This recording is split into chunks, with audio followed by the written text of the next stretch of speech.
యో సూర్యదేవా ఏంది ఎండ్లా మమ్మల్ని బతకమంటావా సావమంటావా? సావండి. ఏమిలే నీకు మా మీద ఇంత పగ? నాకు ఎవరి మీద పగ ఉండదు నాయనా, నా ధర్మం నేను నిర్వర్తిస్తున్నాను.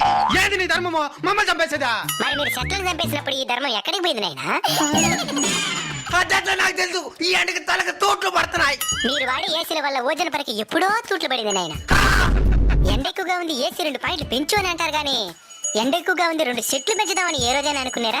అంటే అది చెరువులు కూడా ఎండిపోతున్నాయి స్వామి. నీళ్ళుండాల్సిన చెరువులో నిలువెత్తి బోడాలుంటే ఎవరేం చేస్తారు నాయనా? అడవులు కూడా ఎండిపోతున్నాయి స్వామి. మరి అక్కడే కదా నాయనా అపార్ట్మెంట్లు కట్టాల్సిందే. స్వామి ఈ ఎండ నుంచి బయటపడేదానికి ఏదైనా మార్గం చెప్పు స్వామి. వృక్షో రక్షిత రక్షిత. చెట్లను మీరు కాపాడితే అవి మిమ్మల్ని కాపాడతాయి. తప్పకుండా నాటి కాపాడుతాం స్వామి. స్వామి ఇంక మిఠాని ఈ ఎండలు తగ్గునా? In front there is crocodile festival. అంటే ముందుంది ముసళ్ళ పండగ అని.